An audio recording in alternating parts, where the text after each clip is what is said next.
सभी साथियों को जय जोहार, जय आदिवासी, जय भील प्रदेश। मैं एक ज़मीनी मामलों पर बात करना चाह रहा हूँ। आज कल आदिवासी समुदाय में भूमाफिया बहुत बड़े पैमाने पर आदिवासियों की ज़मीनें खरीद और विक्रय करवा रहे हैं और शासन प्रशासन इस बात पर कोई एक्शन नहीं ले रहा है। तो मैं इस पर संपूर्ण रूप से वीडियो बनाऊंगा, उसको सभी साथी पूरा देखने का कष्ट करें। आने वाले समय में आपके किसी न किसी प्रकार काम आएगा। और जो आपके द्वारा शासन प्रशासन आप कोई केस लड़ते हो ज़मीनी विवाद का, तो शासन प्रशासन बोलता है कि सिविल दावा करवाओ, ये करवाओ, उसमें आपका स्टाम्प ड्यूटी का बहुत बड़ा पैमाने पर खर्चा आता है। लाख, 2 लाख, 5 लाख जैसे खर्चे आते हैं।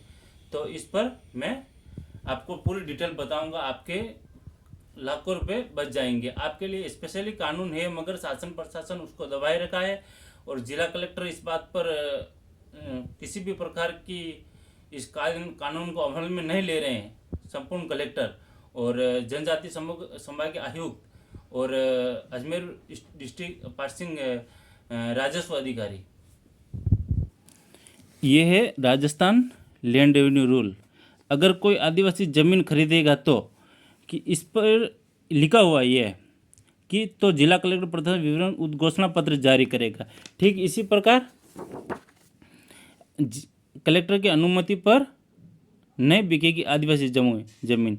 ये मामला है, ये हाई कोर्ट, ये खरोरा किस राज्य में पड़ता है या किस ज़िले में पड़ता है ये मेरे को नहीं मालूम है, मगर इस हाई कोर्ट ने आदिवासियों के संदर्भ में फैसला सुनाया है। उसके बाद कंपनी नहीं ले सकती एसटी की ज़मीन। कोई कंपनी, कोई साधारण व्यक्ति तो छोड़ो, इसमें ये लिखा सुप्रीम कोर्ट महत्वपूर्ण फैसले में व्यवस्था दी है कि अनुसूचित जनजाति के लोगों की ज़मीन सामान्य जाति व्यक्ति तो क्या कोई कंपनी, सोसाइटी, सरकारी, गैर सरकारी संस्था भी नहीं खरीद सकती। तो इस बात को समझने की ज़रूरत है मेरे सभी साथियों। आप इस मामले पर ध्यान दीजिए। आदिवासियों की ज़मीन बहुत बड़े पैमाने पर बिफाई जा रही है और शासन प्रशासन जानबूझकर अनजान है। ये देखो, ये कानून है राजस्थान काश्तकारी अधिनियम 1955। इसमें समस्त जिला कलेक्टर को इस बात को स्पेशली जानकारी और समस्त संभाग के आयुक्त को भी इस बात में जानकारी और रजिस्ट्रार राजस्व मंडल अजमेर और आईजी स्टाम्प एवं रजिस्ट्रेशन विभाग को भी इस बात की जानकारी है। और इस पर लिखा हुआ इस बाबत स्पष्टीकरण है कि धारा 42 ख के प्रदेश में रहने वाले दलित राजस्थान निवासी दलित की कृषि भूमि खरीदने पर प्रतिबंध लगाई ऐसी खरीद पर फरोख्त से वंचित रखता है। ये रूल ये बोल रहा है। और ये लिखा हुआ इसमें कि अनुसूचित जाति जनजाति कृषि भूमि बेचान या दान वसीयत लोगों के वर्जित है जो राजस्थान के निवासी नहीं हैं, जिनका नाम राजस्थान की अनुसूचित जनजाति की सूची में नहीं। जैसे कि राजस्थान की जो अनुसूची जो लिस्ट है जिसका नाम आ रहा है, जो जनजाति आ रही है, वो इस ज़मीन उसके नाम पे नहीं खरीद सकते। ये रूल ये बोल रहा है कि इस ज़मीन को खरीदने के लिए या राजस्थान को, झारखंड जैसे कई ज़िलों से उस आउट ऑफ स्टेट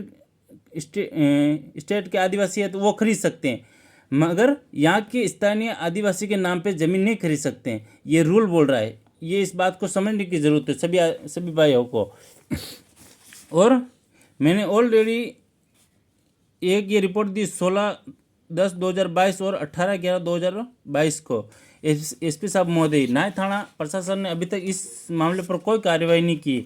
और एक रिपोर्ट ये दी है 5 फरवरी 2024 के अंदर, इस पर भी कोई कानूनी कार्रवाई नहीं की गई है। हमारे यहाँ एक इसी प्रकार का एक भूमाफिया है, तो बड़े पैमाने पर ये जवान सिंह पिता रूप सिंह 45 वर्ष निवासी छोटावाला शिल्पग्राम, इस पर अभी तक न्याय थाना पुलिस प्रशासन ने कोई कानूनी कार्रवाई नहीं की। और प्रशासन भी ये नहीं चाहता है कि आदिवासियों की किसी भी प्रकार की भलाई हो। मेरे गांव में मेरे सामने कुछ मामले आए हैं, भंवर जी प्लम्बर, इनसे भी बहुत तरीके से ज़मीन हड़पी गई है इनके। जो इस मामले पर अभी मैं बात नहीं करना चाहता हूँ। अगर समाज के नौजवान इस बात पर अपनी बात रखेंगे तो मैं इस बात पर ज़रूर गांव के नौजवानों कोई बात को मानकर इस मामले को भी संज्ञान में लूँगा, शासन प्रशासन को अवगत कराऊंगा। जय जवाहर, जय आदिवासी, जय भील प्रदेश। और ये मामला मैं 6 तारीख को मेरी निवास स्थान हवाला खुर्द में मेरी ज़मीन पर कुछ कार्य स्टार्ट करना जो करूँगा, उसमें अगर शासन प्रशासन